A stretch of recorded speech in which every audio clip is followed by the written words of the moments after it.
Yo, what's up guys, welcome back to another video. This is the Suzuki Swift Sport. It is a sport version of the ordinary Suzuki Swift. And with that out the way, let's get into reviewing it. So, what are the exterior looks like? Well, from the front it's a bit of a no-go for me. It looks a bit like a fish. A big fat fish. I thought of it one time and now I can't unsee it. Kind of looks like one of these, whatever fish this is, a puffer fish or something. It just looks like this, and the front is ruined because of that. The side is, well, nothing wrong with it, it's inoffensive. The shape is fine, you know, it's not ugly except for one thing. This stupid door handle. A, it looks ugly, and B, it's a fiddle to use. It's just a hassle. And I know because someone in my family has a Toyota CHR, and that has the awkward door handles as well. Like Toyota, Suzuki, Honda, Renault, I'm pretty sure they've all done it at least once. It's just stupid. The back, well, there's two things wrong with it, but I'll get to that in a minute. The actual shape of the car is fine. There is nothing wrong with it, nothing wrong at all. The lights, they're perfectly fine as well. And you got two sporty exhausts. That, I mean, they don't sound great, but you know, it's two sports exhausts and they're real, they're not fake. However, this here is fake carbon fiber. Now, for normal people and maybe some car people, it shouldn't really bother them.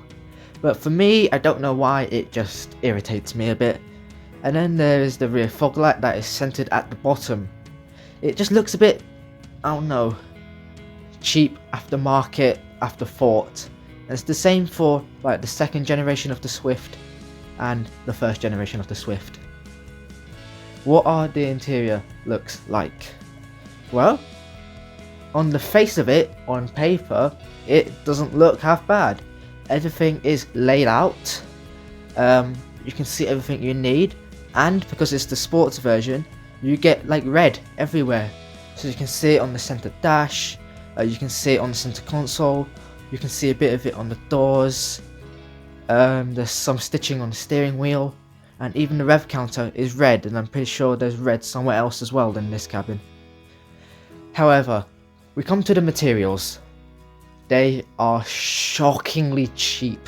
There's no good material anywhere, not even just the slightest bit. Maybe there is on the doors, but I don't know. But all of it is just cheap plastic. Now, I will admit it's not an expensive car, but you know, for that price, because it's not the cheapest car in the world, I would expect some better materials, especially considering it's the sport version, which costs more. And well, the dials, I quite like them. The rev counter is red, although it looks a bit brown now that I look at it, but it's got red on the outside. You got a little screen in the middle that tells you lots of things like boost, power and torque, whatever there is. And the sat nav, it's old-fashioned looking, and it acts old-fashioned. I mean, you got a screen, fine, but the bezels are absolutely enormous. And if you don't know what bezels are, it's the black stuff around the screen, kind of like on a phone, you know, black bits around your screen that aren't used. And then not only you've got massive bezels, but you've got massive plastic on the outside as well, and that makes it look even smaller and cheaper. And it's got like the volume and some buttons on the side. It's just plastic, it doesn't look brilliant, and it's slow to respond, and it's, you know, not the easiest thing to work out. However, if you connect your phone to it, then you know, all that is different, like it is on any other car that has Apple CarPlay or Android Auto. What is the performance like? Well, there is two engines, one for the pre-facelift and one for the facelift.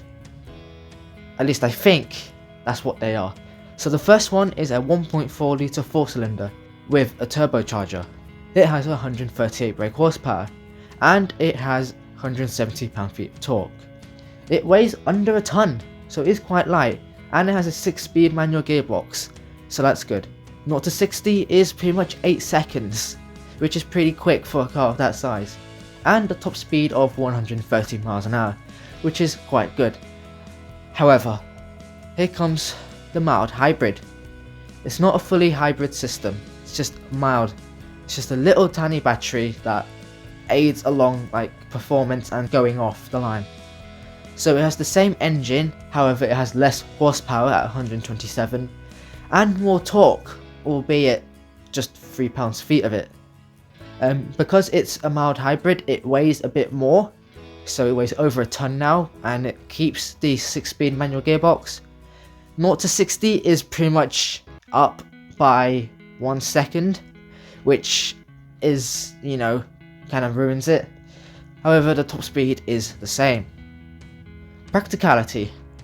Well, it has a small fuel tank.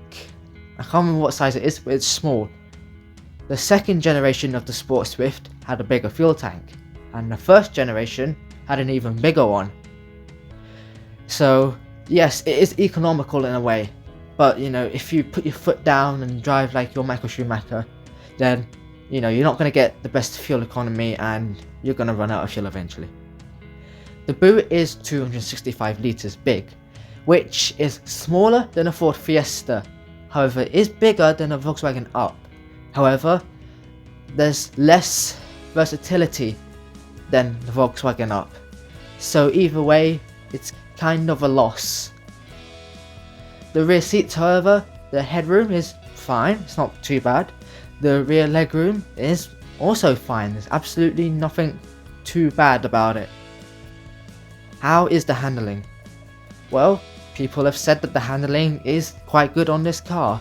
It's definitely on par with the previous generation and the previous generation of Suzuki Swift Sport. Is there anything else worth noting?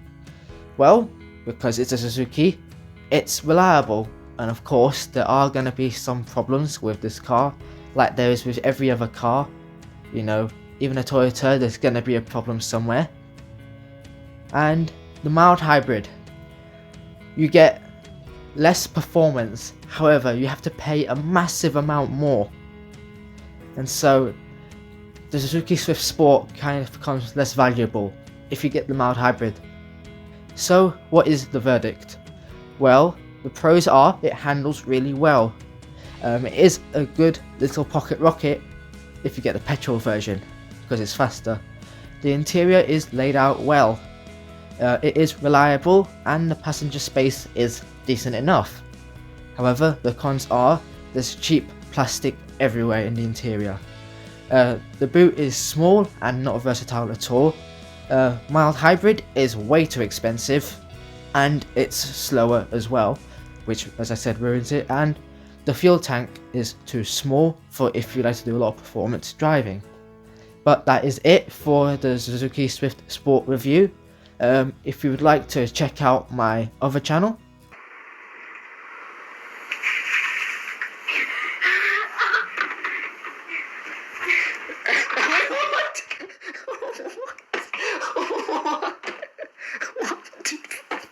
I will leave that in the description below. If you could subscribe, like, comment, that would be great, and I'll see you guys for the next video next week. And if you do want me to review a car of your choice, then in this video leave a comment below, and if I can find enough information on it, I can do it, and I'll upload it within the coming weeks. But anyway, peace out.